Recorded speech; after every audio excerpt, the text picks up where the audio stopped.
रमन रे math 9th unit number 12 का theorem number 12.3 है जो स्टार्ट करना हम लोगों ने।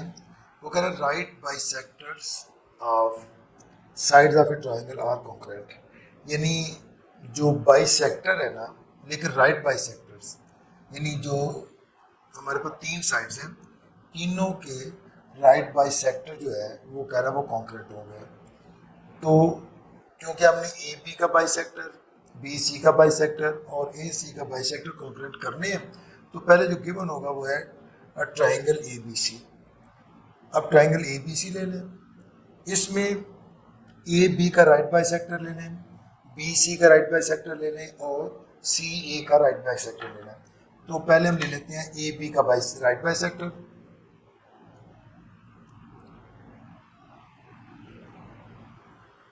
ये ए बी का राइट बाइसेक्टर आ जाएगा और दूसरा हम ले लेते हैं बी सी का राइट बाइसेक्टर। तो राइट बाइसेक्टर हम पहले कह देते हैं कि right bisector of A B C and C A are concurrent. तो पहले हम ए बी का राइट बाइसेक्टर ड्रॉ करते हैं और फिर बी सी का राइट बाइसेक्टर ड्रॉ करते हैं। दोनों एक दूसरे को पॉइंट ओ के ऊपर ज्वाइन करते हैं, ये हम कंस्ट्रक्शन में करते हैं। फिर हम क्या करते हैं, ओ को ए बी और सी से मिला दें, ओ पॉइंट को बी सी और ए से ज्वाइन कर दिया। अब हम इसको पहले जो प्रूफ था वो लिख लेते हैं कि प्रूफ ये था कि right bisector of triangle are concurrent. तो यह लिखते हैं राइट बाइसेक्टर्स ऑफ, अब तीनों साइड्स ऑफ बी ए यानी A B side number 1, B C side number 2 and C A side are concurrent.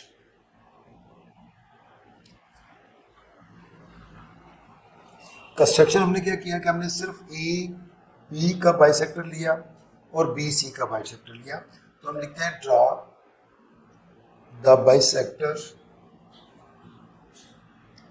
Of A B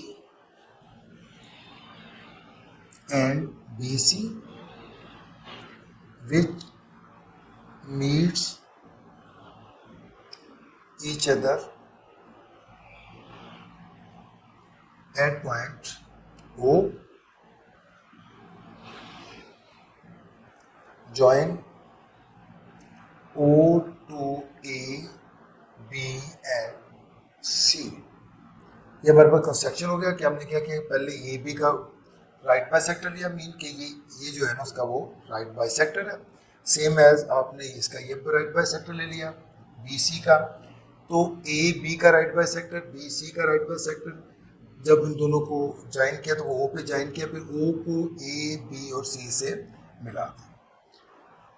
अब यहाँ पे हम देखते हैं कि हमारे पास ओ ए और ओ बी दोनों एक दूसरे के इक्वल हैं। हम कहते हैं जी कि O A is congruent to O B. तो इसकी लॉजिक ये होगी कि किसी भी राइट बाइसेक्टर का जो पॉइंट है जहाँ पे वो ज्वाइन कर रहा है, या राइट बाइसेक्टर के ऊपर कोई भी पॉइंट ले ले, तो वो उसका एंड पॉइंट से डिस्टेंस इक्वल होता है। अब क्योंकि ये हमारे पास राइट बाइसेक्टर है, तो राइट बाइसेक्टर का ये पॉइंट ओ जो है उसका ए और बी से डिस्टेंस जो है वो इक्वल होगा, ये उसकी रीजन आ जाएगी। हम यहाँ पे लिख देते हैं कि each point on right bisector of line segment is equidistant from its end points। यानी इसमें हमने फर्स्ट थ्योरम में यही कहा था कि अगर हमारे पास कोई राइट बाइसेक्टर, तो राइट बाइसेक्टर के ऊपर से कोई भी पॉइंट लें तो उसका दोनों वर्टिस के ऊपर जिनका दो वो डिस्टेंस एक दूसरे के वो इक्वल होता है। सेम एज आप कह देते हैं कि ओ बी जो है वो कॉन्ग्रुएंट होगा ओ सी के, और इसकी लॉजिक भी यही होगी क्योंकि ये 1 में हमने यही कहा है, तो ये जो नंबर 2 है एज इन 1, यानी जो 1 में किया था सेम वही कंडीशन इसके अंदर आ जाएगी। इसके बाद हम देखते हैं कि O A is congruent to ओ सी, इसका नंबर 3 कर लेते हैं। अब इसकी लॉजिक भी वही आएगी, फ्रॉम 1 एंड 2, यानी 1 और 2 के अकॉर्डिंग ये दोनों एक दूसरे के इक्वल होंगे। तो इसका मीन कि जब ये सारे एक दूसरे के इक्वल हैं तो हम कहते हैं जी कि the point O is on the right bisector of CA। अब हमने कहा है जी कि सी ए को हमने नहीं कंसीडर किया था, तो हम कहते हैं कि जिस तरह ओ ए ओ बी और ओ सी इक्वल है और ओ सी ओ ए के इक्वल है, तो हम कह सकते हैं कि ओ जो है उसका डिस्टेंस ए और सी से एक दूसरे के इक्वल है। तो इसका मीन है कि जो पॉइंट ओ से जो बाइसेक्टर हमने लिए थे ए बी के ऊपर और बी सी के ऊपर, वो दोनों एक दूसरे के साथ मिलते हैं। तो हम कहते हैं कि right bisector of 3 sides of triangle are concurrent at point O. तो ये हम यहाँ पे लिख देते हैं कि point O is on the right bisector of C A. तो इसके नंबर आप लिख दें आगे 4 के। O is equidistant from A and C। अब बट हमें ये पता है कि but point O is on the right bisector of AB and of ए सी। यानी ये हमने कंस्ट्रक्शन में किया कि हमने कहा था कि जो O है वो ए बी और ए सी दोनों का राइट बाइसेक्टर है, ये हमने कंस्ट्रक्शन में लिखा था। तो हम लिखते हैं कि hence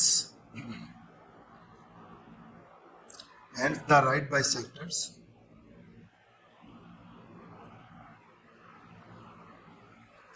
of 3 sides